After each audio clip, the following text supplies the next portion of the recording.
à tous et bienvenue dans l'interview. Nous recevons aujourd'hui Benoît Ellings. Bonjour. Bonjour Madame Mayer. Député fédéral. Alors la problématique catalane s'importe en Belgique, on le voit avec l'actualité du jour. Je vais vous proposer 3 réactions. Petit A, sans la NVA, on n'en parlerait même pas. Petit B, la Belgique doit réagir. Petit C, c'est à l'Europe de prendre attitude. Que choisissez-vous? Les 3 questions sont là. Je pense que c'est clair que si on n'avait pas des ministres NVA, donc des ministres nationalistes flamands au sein du gouvernement fédéral, on n'en serait probablement pas là. C'est-à-dire qu'aujourd'hui, Carles Puigdemont ne serait probablement pas à Bruxelles, mais ailleurs en Europe, en tout cas pas en Belgique. Olivier Minguen disait qu'il y a sans doute eu des contacts préalables à sa venue. Est-ce que vous êtes de cet avis-là aussi? Je pense que les nationalistes flamands et les nationalistes catalans ont une relation durable depuis très très longtemps et ont un objectif commun, qui est l'indépendance de leur région riche. Et ils veulent se rendre indépendants dans notre État. C'est le point qu'ils ont en commun. Ce n'est pas mon point de vue. Nous sommes écologistes et nous pensons qu'il faut une solidarité la plus large possible, si possible au point continental. Donc on ne partage pas ces points de vue, ce qui ne veut pas dire que nous partageons, nous aussi, le point de vue, par exemple, du gouvernement conservateur espagnol, qui aujourd'hui mate cette prise d'indépendance avec des moyens qui sont complètement inadaptés, à savoir la violence et la justice, qui ne sont pas un moyen pour régler ce problème qui est avant tout politique. Alors, par rapport à ça, justement, ce matin, le président catalan destitué faisait une déclaration à la radio. Il disait « Je suis absolument convaincu que l'État espagnol avait préparé une vague de répression très dure, de violence, dont il nous aurait tenus tous pour responsables. » Il lance cette accusation qui est quand même très grave. C'est une accusation grave, mais je pense aussi que Carles Puigdemont, avec ses amis de la NVA, ont fomenté cette espèce de spectacle géant que nous voyons depuis 8 jours, ici à Bruxelles et en Belgique en général. Et là, je pense que Carles Puigdemont et Theo Franken et Jan Jan Bon et Bart De Wever portent une responsabilité également. Et je pense qu'ils ont intérêt à mettre en scène cette espèce de grand show nationaliste ici à Bruxelles. Et ce n'est pas pour rien que ça se passe ici. Ouais, la venue des maires, aujourd'hui, 200 maires catalans qui débarquent pour expliquer eux-mêmes leur situation. Vous le mettez aussi dans ce grand show? Show must go on. Pour moi, c'est exactement la même chose. C'est une mise en scène de la doctrine, si vous voulez, nationaliste européenne, aidée par les ministres NVA de ce gouvernement fédéral.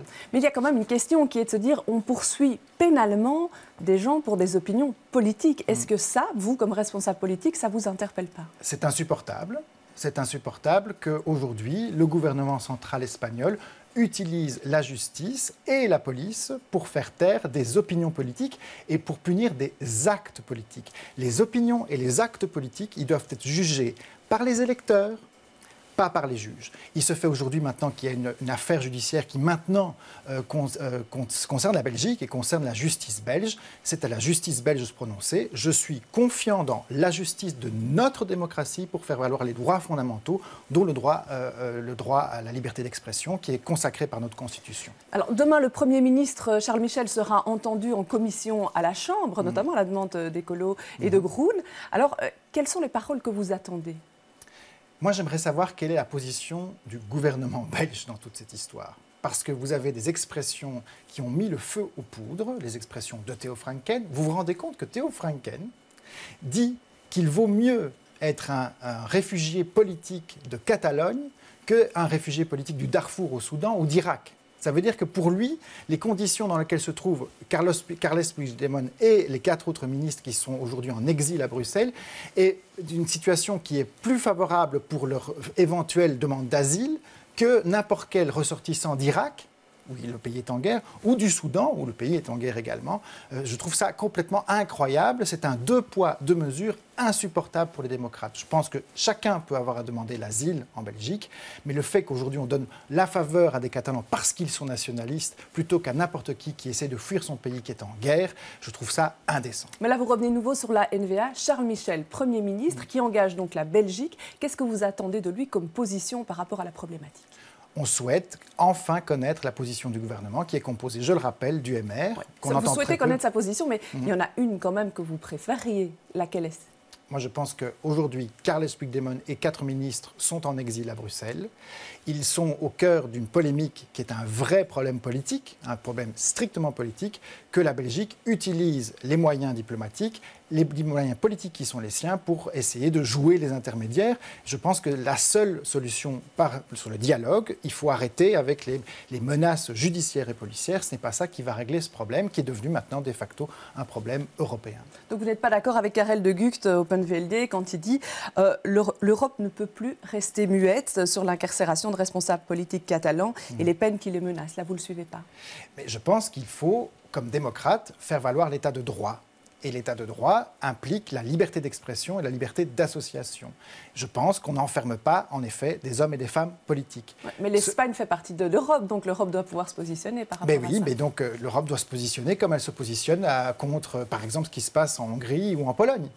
Et je pense qu'en effet, incarcérer des dirigeants politiques pour des actes et des paroles dont ils sont responsables n'est pas la meilleure solution. Évidemment, est insupportable comme démocrate. Ce n'est pas une solution qui, à la fois, garantit les droits humains et, en même temps, permet de sortir par le haut de la crise. Donc, aujourd'hui, ces 5 personnes, ces 5 nationalistes catalans sont à Bruxelles. Essayons de voir comment la Belgique, avec sa longue tradition de collaboration et de sortir par le haut, par des solutions, originales, peut aider l'Espagne et la Catalogne à trouver un moyen de pouvoir sortir par le haut. Voilà. Alors, vous parlez des réfugiés il y a quelques instants. On y revient avec ces 2100 affiches qui ont fleuri cette nuit dans toute une série de lieux d'affichage publicitaire de manière sauvage. C'est pour dénoncer la politique migratoire. Alors, je vous montre cette affiche. Elle dit « Aujourd'hui, des citoyens hébergent des migrants pour les protéger des rafles. Ça ne vous rappelle rien ». Un message qui est provocateur. Vous en pensez quoi ? Il y a quelques mois, bien avant cette extraordinaire initiative citoyenne, je disais à la télévision et à la Chambre, ça commence à sentir les années 30. Je pense que mon sentiment aujourd'hui est partagé par un grand nombre de militants aujourd'hui, de gens qui s'occupent de migrants qui se trouvent au parc Maximilien. Je trouve que cet énorme élan de solidarité des Bruxelloises et des Bruxellois qu'on voit aux alentours du parc Maximilien de la gare du Nord ces jours-ci, ces semaines-ci, ces mois-ci, est extraordinaire et il comble un manque, c'est-à-dire un investissement de l'État fédéral, du gouvernement fédéral, de Theo Franken et de Charles Michel dans cette crise où ils n'offrent pas de solution. Et heureusement, il y a des citoyens qui reprennent tous les soirs des personnes qui aujourd'hui, dans le froid, dorment dans le parc Maximilien ou aux alentours de la gare du Nord. Et ça, moi je dis à ces jeunes militants, puisque chapeau bas.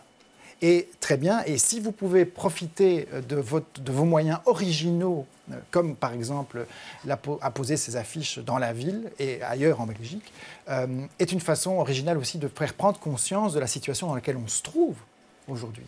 Ce n'est pas qu'une question politique, c'est une question humanitaire. Est-ce qu'on est prêt à laisser dormir sur l'herbe du parc Maximilien 300 à 350 personnes tous les soirs? Je pense que comme citoyen, et a fortiori comme politique, on ne peut pas le tolérer. La ville de Bruxelles a décidé de mettre en place très prochainement, je pense que c'est le 15 novembre qu'il ouvrira un centre d'accueil pour ces personnes, donc ça c'est un signal positif. Très bien, mais la ville de Bruxelles, et je la félicite pour ça, c'est très bien fait comme ses citoyens, elle prend ses responsabilités, mais la ville de Bruxelles souffle le chaud et le froid. Elle souffle le chaud en ouvrant ce centre pour permettre un accueil digne à ces personnes qui sont de passage chez nous. Mais de l'autre côté, la ville de Bruxelles, par sa police, la zone de police Bruxelles-Capitale XL, participe et ordonne des rafles de migrants dans le parc Maximilien. Et on en a eu la preuve par la polémique qui s'est tenue maintenant il y a une semaine. Il y aurait, et nous avons vu des échanges de mails entre divers intervenants, dont le commissaire en chef de la zone de police Bruxelles-Capitale XL, qui montrent que la police de Bruxelles est à la manœuvre dans ces rafles de migrants, qui est inacceptable. J'ai rencontré, il y a une quinzaine de jours, des réfugiés soudanais, enfin des migrants soudanais, raflés au parc Maximilien, gare du Nord, au centre 127 bis, le centre fermé, cette prison pour migrants, je vous assure que c'est véritablement à des rafles qu'ils ont subies. Et aujourd'hui, il y avait même des gens d'Érythrée.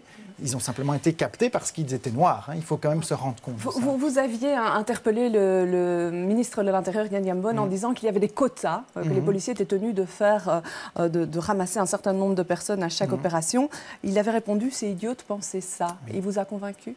Non, pas du tout, puisqu'entre-temps, nous avons eu, grâce à cette information qui est sortie dans la presse, un témoignage extrêmement interpellant d'un policier qui participe à ces rafles et qui dit, en effet, non seulement il y a un certain nombre de migrants, un certain nombre qu'on nous fixe au début de journée en disant voilà, il y a autant de places dans tel avion pour partir vers le Soudan, donc on va se concentrer sur les Soudanais. Une sorte de plafond qu'on donne. Et on va laisser les Roumains, dit-il, de côté, puisque aujourd'hui on se concentre sur les Soudanais. Donc non seulement, visiblement, il y a des quotas en chiffres, mais il y a en plus des quotas en termes de nationalité.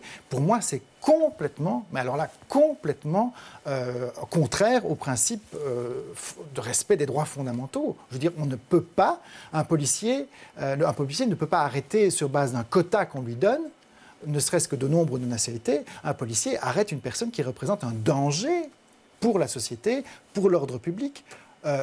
Pas sur base d'un quota. On ne se dit pas, tiens, aujourd'hui, on va essayer d'arrêter 15 personnes qui commettent un cambriolage. Non, on arrête des personnes qui commettent des cambriolages. Ici, voilà, je pense qu'on est arrivé très, très, très loin dans le rognage de nos droits fondamentaux et c'est scandaleux. Alors, politique locale, oui. On a appris il y a quelques mois déjà que vous serez tête de liste écolo à la ville de Bruxelles. Alors on vous entend au fédéral, avant ça au Sénat, sur des questions beaucoup plus larges que ça. D'où vous vient cette soudaine passion pour la politique locale bruxelloise ? Parce qu'aujourd'hui, regardez l'affaire du parc Maximilien, c'est aussi une politique locale. Comme je l'ai dit, le bourgmestre de Bruxelles, Philippe Clos, son commissaire en chef, sont à la base des rafles qui sont aujourd'hui organisées dans le parc Maximilien. La question locale est fondamentale dans toute une série de dossiers. Et moi, je pense qu'aujourd'hui, les Bruxellois ont besoin d'une nouvelle génération de gens qui s'intéressent à leur ville. Et c'est le cas donc avec toute une équipe aujourd'hui qui s'est constituée. On a une liste forte, écolo-groen, pour pouvoir proposer une alternative, comme aujourd'hui on l'a vu à Montréal, une femme extraordinaire qui a proposé un projet alternatif basé sur la participation des citoyens, offre un nouveau souffle à la ville. Et je pense qu'aujourd'hui, avec tous les problèmes de gouvernance qu'on a connus, les problèmes, le SAMU social, le problème aussi du stade qui n'avance pas, de ce piétonnier qui n'en est pas encore un, je pense qu'on a besoin de ce nouveau souffle. Et c'est ça que je veux insuffler avec mes collègues de la liste écolo-groen. Eh bien, on en reparlera puisque les élections, ce sera pour le mois d'octobre. Je vous remercie de nous avoir suivis. Je vous remercie d'être venu sur ce plateau. Demain, à la même heure, rendez-vous avec Jean-Jacques Deleu qui recevra Olivier Minguin. Bonne fin de journée à tous.